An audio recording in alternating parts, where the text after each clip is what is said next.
goes the next level. Just what a beautiful crowd. Thank you. You guys are all beautiful. Do our own karaoke right here, right now. Somebody take the mic out of that guy's hand. Dangerous for the mic. Check 1, 2. Don't feed that.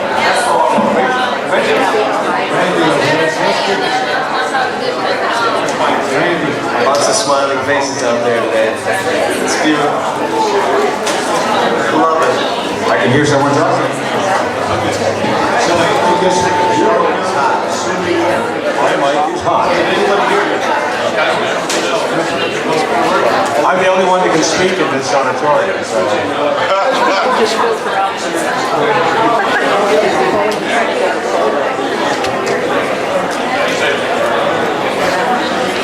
We've already wasted 15 minutes, so I'll begin. My name is Michael Gornick. I was the director of Creepshow 2. And I'm very, very happy to have my children here, at least 2 of them. They meant so much to the motion picture. To my right is Daniel Beer. Afternoon, everybody. To my left in an acting performance is Don Harvey. And you may remember Boy Billy. What has he become? A handsome young man. Here he is, Domenick. And he's a doctor. You probably see him on Fox News and The Doctors. He's gone on to bigger and better things. And to my far right, a longtime friend from my Pittsburgh days, going way, way back. Rick actually, prior to my entry into the George Romero family, was working with George. He did some work, she may explain to you later, on Night of the Living Dead, so he goes way back. But in my associate, yeah, God bless you. Applause, please, go ahead. But in my history, I knew Rick as one of the co-owners of a company called the Animators in Pittsburgh. We were in the same building. You probably know George's principal location in Pittsburgh was called 247 Fort Pitt Boulevard, which should be a museum. Anyhow, that's who we are, and thank you for all your support. If I may share the microphone, if you need it. Sure. So, going back to your ties to Romero and that rich history, in the very beginning, Mr. Catizone was the animator on the original Night of the Living Dead, and of course, Mike Gornick, you worked on a ton of Romero movies yourselves.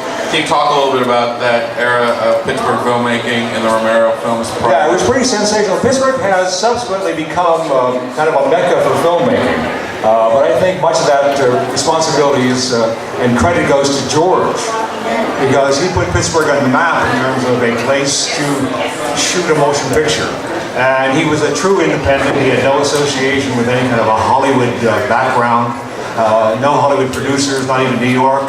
He grew up a very independent situation in Pittsburgh. And he showed the world locations and possibilities in shooting, and so that was really to his credit. I joined him somewhat later in his career. He had made Night of the Living Dead. He made a film called There's Always Vanilla, Jack's Wife.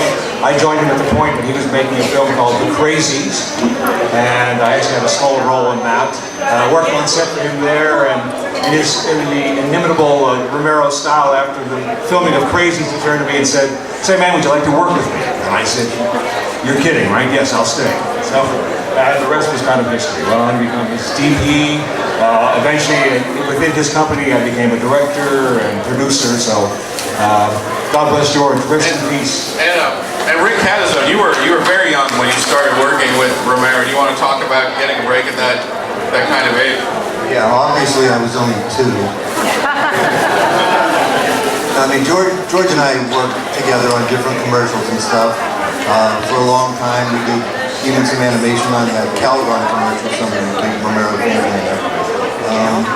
And then it just kind of evolved, and then they were doing Night of the Living Dead, and we started doing the end sequence. And then we eventually moved into the same building as George, and then Mike came shortly after we were over in that new building, and it was like, hey, cool, another young guy, you know. We're not so young anymore, but we work with each other daily. you know. And Mike and I joke because finally about 7 years ago, we finally got a photo together because we never took one. We saw each other every day. So we finally started taking photos together. So it's been fun to do conventions together. Rick was the guy who always held up the elevator in the building. He'd wait forever for it to come down from 2. What the hell is Rick? Okay. So my question is, was it always an intention for them just to make 3 stories in this film? Not on my part. No, not at all. There was supposedly a lack of success in the making of, in the revenue from Creepshow 1, or Creepshow, which I never quite understood. I thought it did quite well, but supposedly there was some dissatisfaction by Warner, who distributed the film.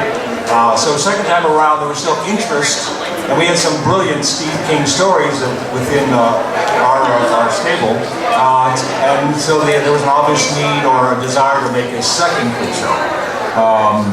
And at one point there was indeed 5 stories, and that included Popsy and Pinball. And I was quite excited. But at some point when there were certain producerial realities came into being and they looked at distribution, they said, no, we can't afford 5 stories.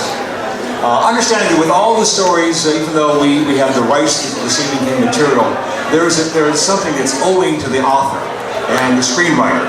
And it was twofold. There was Steve King, who wrote the story, and George Romero, who would do the screenwriting. So, yeah, this cost attached, and that's the so-called above the line that you've got to pay. So it adds to the cost of the motion picture. So they decided that 3 would be appropriate. I said, look, if I'm going to do this, then can I expand the animation? Because it's really what these are all about anyhow. Born out of the comic book situation, there's a kind of an animated approach toward live action. And can I use Rick? And they said, who is that? And so anyhow, what we did is we took 3 stories, added a hell of a lot more animation to the show, and that became Creepshow 2. But yes, there was an intention to do 5 stories. And so you were the #1 box office top grosser in America? For a week. For a week? We were #1 for a week. And then you expanded to... With a bullet. Do you mind if I interject something, or does he not say something? Mike, tell them about what you told me last night about the theme with the animation and from the EC days? yeah, from the EC days. Yeah, well, I mean, I'm amongst a very knowledgeable audience, so I know you know that the Creepshow theme, in essence, was an influence from the EC days. And we go back to the late 40s, and we're seeing a lot of this craziness that was apparent then coming back to us now about the influence of horror and terror and the weird on children and youths and adolescents. And so there was a movement in the 40s, late 40s, to not necessarily ban but improve the situation of comics that had all this influence on children. And there was a movement within the industry itself to find a code to correct this. Max Gaines' son, William Gaines, who was the proprietor of the EC magazines at that time, was part of that association. He eventually said, "The hell with this," and denied any kind of need for censorship or a change.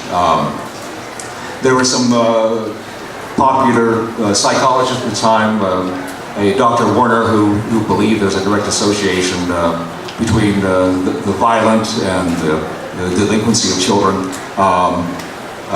I was one of those delinquent children, I guess, because I was influenced.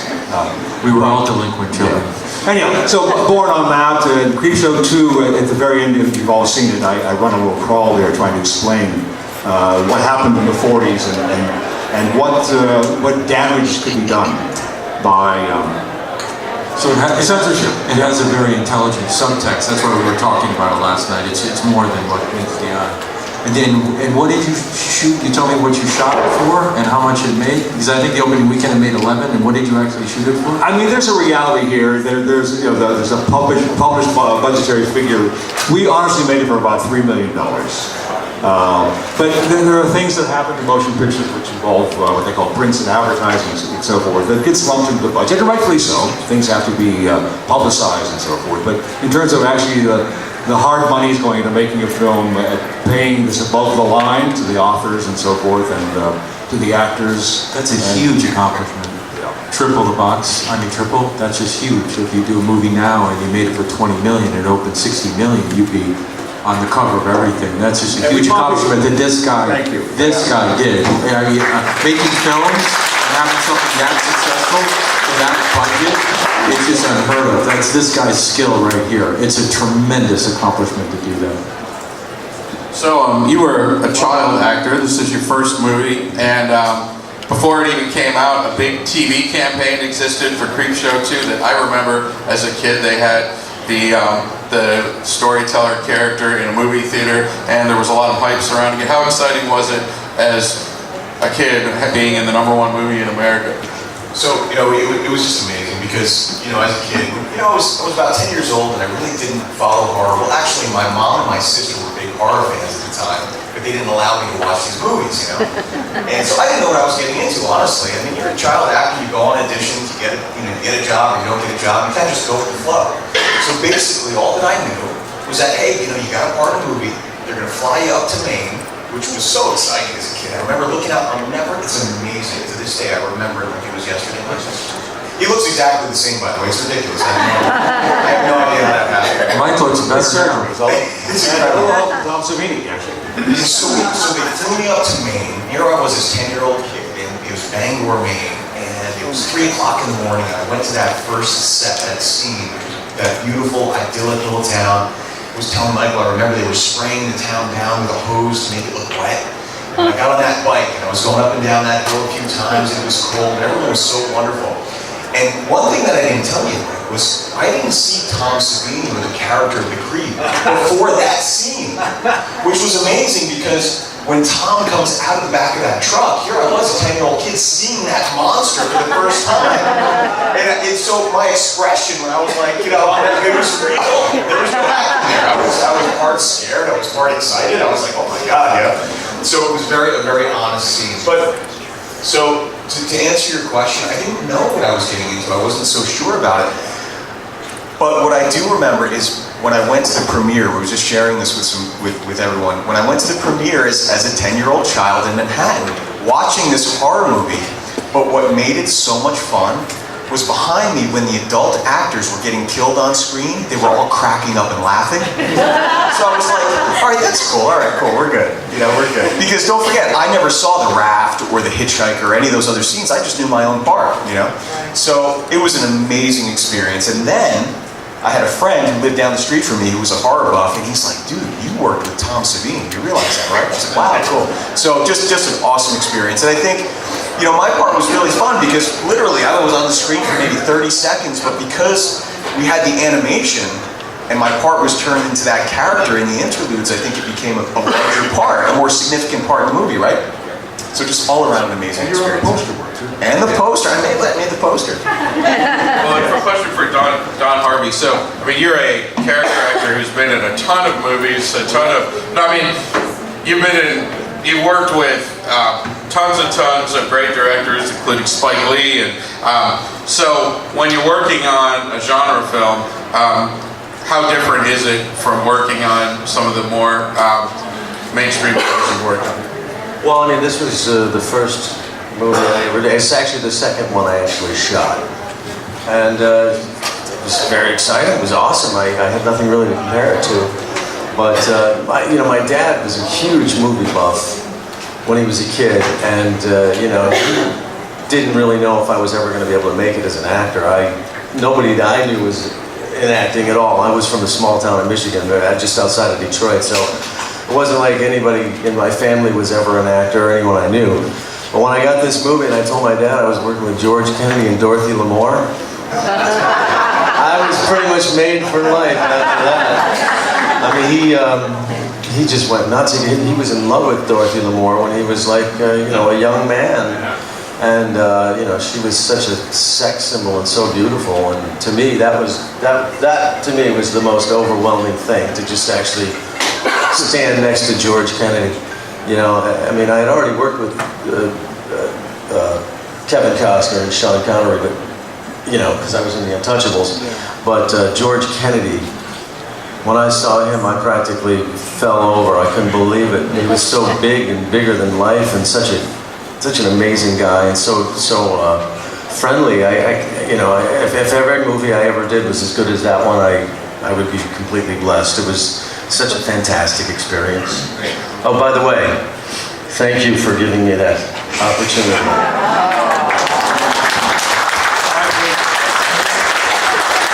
If I might add just quickly too, I mean, and I agree with you, going on set, first time directing a motion picture of that sort, and as an actor, it's like going on hallowed ground with George Kennedy and Dorothy LeBlanc. And you're overwhelmed, and they were the most common people you could ever work with. No pretense whatsoever. Yeah. You know, anxious to rehearse, anxious to find their marks. Anxious to know if they were in focus. I mean, Professionals. yeah, and up until her death, I yearly got a Christmas card from Dorothy. I mean, lovely people, lovely people. Definitely gave the movie a whole other level of class. I agree. I mean, really, because that's like Hollywood royalty. It's not. There's not too many around anymore. I mean, it's just to be able to be on a set with someone of that stature is amazing. So my question is, how do you guys feel when people come over to like an event like this and say, "Hey, I loved you in the movie, or I loved your direction, or I loved your work on this film"? Like, what's your general response to that? Feel good, or? I didn't have a perspective on the film until I got on the internet and with my Facebook fan page and all of you here. I mean, you really don't know. I don't really have a concept of it. You know, you kind of do it and it goes away. So I appreciate you all giving me that perspective, and we talking when we're in the room there. This is just incredible that we did something that's here and still going, because I think you want to do work that will stand the test of time. And the effects, thanks to this guy, I asked people in their 20s, I go, do the effects hold up? And they're like, yeah, it's great, it's not CGI, it's really cool. How did you do that? So that's what's wonderful to me, is that all of you, you keep it going. You know, it's yours. It's not ours anymore. You know, we're there working, and that's what's important. And yeah, he has it in his head as an actor. You don't know how it's going to turn out. You have no idea. So it's really about all of you. If we can, I'd love to hear questions from all of them too. It'd be great to hear some questions if you have time. If I can add something, I think I may come from this from a different perspective, because I'm a physician now. I'm a medical doctor, and I practice psychiatry. That's my specialty. And I had never done anything like this before. I'm on the doctors in red shirts like Hollywood, but when I came here last night, it was such an amazing pleasure, because, you know, as a physician, we see illness and we see bad things and unfortunately death and people going through some difficult times in their lives.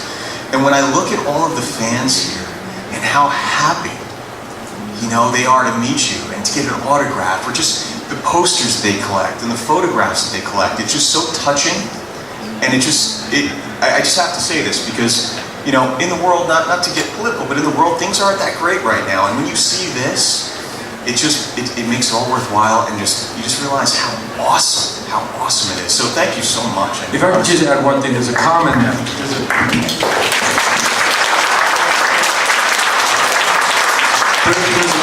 theme, and I asked this, I was talking to Mike about this, and I asked this on my fan page. I said, well, what is it about the film?